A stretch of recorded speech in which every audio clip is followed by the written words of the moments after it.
A Single Mom's Miracle. Finding God in Modern Struggles.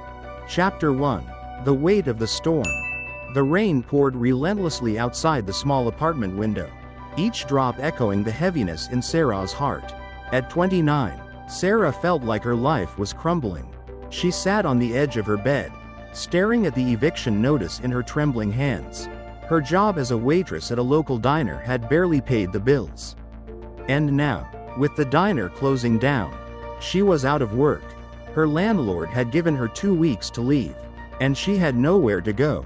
Her 1-year-old son, Ethan, slept in his crib nearby, his soft breathing the only sound that kept her from breaking down completely. Sarah had grown up in a small town in Ohio, raised by her grandmother after her parents passed away in a car accident when she was just 10. Her grandmother had been a devout Christian, always telling her, "God never gives you more than you can handle. Sarah, trust in Him, and He'll carry you through." But now, as the storm raged outside and inside her heart, Sarah felt abandoned. She hadn't been to church in years, not since her grandmother passed away. The faith she once held so dearly had faded, replaced by bitterness and doubt. She clutched the eviction notice tighter, her voice barely a whisper. "God, if you're really there, why is this happening to me? I can't do this anymore." Tears streamed down her face as she buried her head in her hands, the weight of her struggles pressing down on her like a boulder. She felt utterly alone, with no one to turn to. Her friends had drifted away after she became a single mother, and Ethan's father had left before their son was even born. It was just her and Ethan against the world, and she was losing the fight. That night, as the storm grew louder, Sarah made a decision. She couldn't let her son grow up on the streets. She would find a way, even if it meant begging for help. She remembered a small church a few blocks away, one her grandmother used to take her to. Maybe someone there could help her, even if she didn't believe anymore. With a heavy heart, she whispered a prayer for the first time in years. "God, I don't know if you're listening, but I need a miracle. Please, show me the way." Chapter 2. A Glimmer of Hope.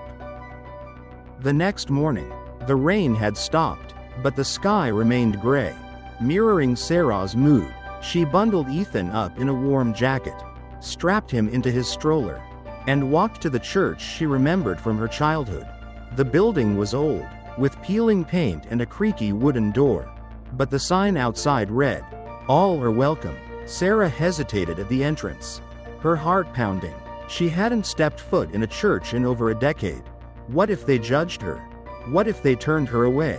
Taking a deep breath, she pushed the door open and stepped inside. The air smelled of old wood and candle wax, and the soft sound of a piano filled the room. A small group of people was gathered near the altar, preparing for a community outreach event. A woman in her 50s, with kind eyes and a warm smile, noticed Sarah and walked over. "Hello, dear, I'm Pastor Emily. Can I help you?" she asked gently. Sarah's voice trembled as she explained her situation, the words tumbling out in a rush. "I don't have anywhere to go. I lost my job, and I'm being evicted. I have a son, and I don't know what to do. I don't even know why I came here. I need help." Pastor Emily listened patiently, her expression full of compassion. When Sarah finished, the pastor placed a hand on her shoulder. "You're not alone, Sarah. God brought you here for a reason. We'll help you find a way." Pastor Emily introduced Sarah to the church's outreach program, which provided temporary housing and job assistance for those in need. They had a small apartment above the church where Sarah and Ethan could stay for a few weeks while they figured things out. For the first time in months, Sarah felt a glimmer of hope. Maybe God hadn't abandoned her after all. That night, as she tucked Ethan into a borrowed crib in the church apartment, she whispered a prayer of gratitude. "Thank you, God, for giving me a place to stay. I don't know what's next, but I'll try to trust you." Chapter 3. The Test of Faith. The weeks at the church apartment passed quickly, and Sarah began to feel a sense of stability she hadn't known in a long time. Pastor Emily helped her find a part-time job at a local grocery store, and the church community welcomed her with open arms. They provided clothes for Ethan, meals for both of them, and even toys for the little boy to play with. Sarah started attending Sunday services, and though she felt awkward at first, the sermons began to stir something in her heart. Pastor Emily often spoke about trusting God even in the darkest times, and Sarah found herself clinging to those words. But just as things seemed to be looking up, a new challenge arose. The grocery store where Sarah worked announced it was cutting hours due to financial struggles, and her shifts were reduced to just 1 day a week. The small income she had been relying on was no longer enough to save for a new place to live. Panic set in, and the doubts that had once consumed her returned with a vengeance. She sat in the church apartment one evening, staring at her bank account balance on her phone, barely enough to buy diapers for Ethan. "God, I thought you were helping me," she whispered, her voice breaking. "Why is this happening again? I can't keep going like this." The next day, Sarah confided in Pastor Emily, her voice heavy with frustration. "I thought God was supposed to take care of me. I trusted him, and now I'm back to square one." Pastor Emily smiled gently, her eyes full of understanding. "Sarah, faith isn't about a life without struggles. It's about trusting God through the struggles. He's testing your faith, not to break you, but to strengthen you. Keep holding on. He has a plan." Sarah wanted to believe her, but the fear in her heart was overwhelming. That night, she knelt by her bed, praying with all her might. "God, I don't understand your plan, but I'm trying to trust you. Please, show me a sign that you're still with me." Chapter 4. The Miracle in Disguise. A few days later, Sarah received an unexpected call from a woman named Rachel, who attended the same church. Rachel owned a small bakery and had heard about Sarah's situation through Pastor Emily. "I'm looking for someone to help me at the bakery," Rachel said over the phone. "It's not much, but it's a full-time job, and I can offer you a fair wage. I also have a small apartment above the bakery that you and your son can rent at a low cost. Would you be interested?" Sarah's heart raced with disbelief. Could this be the sign she had prayed for? She met Rachel at the bakery the next day, and the two women hit it off immediately. Rachel was kind and understanding, and the job was perfect for Sarah. She would be baking and serving customers, something she had always enjoyed. The apartment above the bakery was small but cozy, with enough space for her and Ethan to start fresh. As Sarah signed the rental agreement, she felt a wave of gratitude wash over her. She looked up at the sky and whispered, "Thank you, God, I see you now. You never left me." Over the next few weeks, Sarah settled into her new job and home.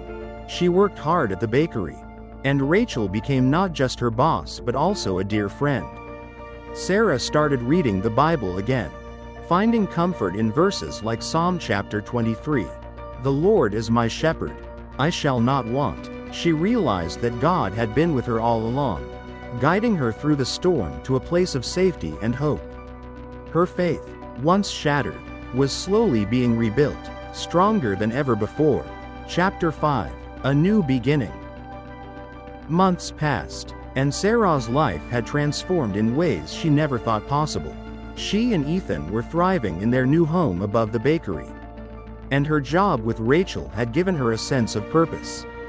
She had become an active member of the church, volunteering at the outreach program that had once helped her. She often shared her story with others, hoping to inspire them to trust in God even in their darkest moments. "I was at my lowest, but God never gave up on me," she would say, her voice filled with conviction. "He carried me through the storm, and He'll carry you too." One Sunday, as Sarah stood at the front of the church, sharing her testimony, she looked out at the congregation and saw faces filled with hope. Pastor Emily smiled at her from the front row, her eyes shining with pride. After the service, a young woman approached Sarah, tears in her eyes. "Your story gave me hope," she said. "I've been struggling, but hearing how God helped you makes me believe He can help me too." Sarah hugged her, feeling a deep sense of fulfillment. She had found her purpose, to be a light for others. just as God had been a light for her.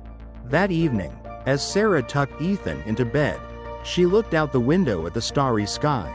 The storms of her past felt like a distant memory, replaced by a peace that only God could give. She whispered a prayer of thanks. God, you turned my pain into purpose. I'll never stop trusting you. As she closed her eyes, she knew that no matter what challenges lay ahead, she would never face them alone. With God by her side, she could weather any storm.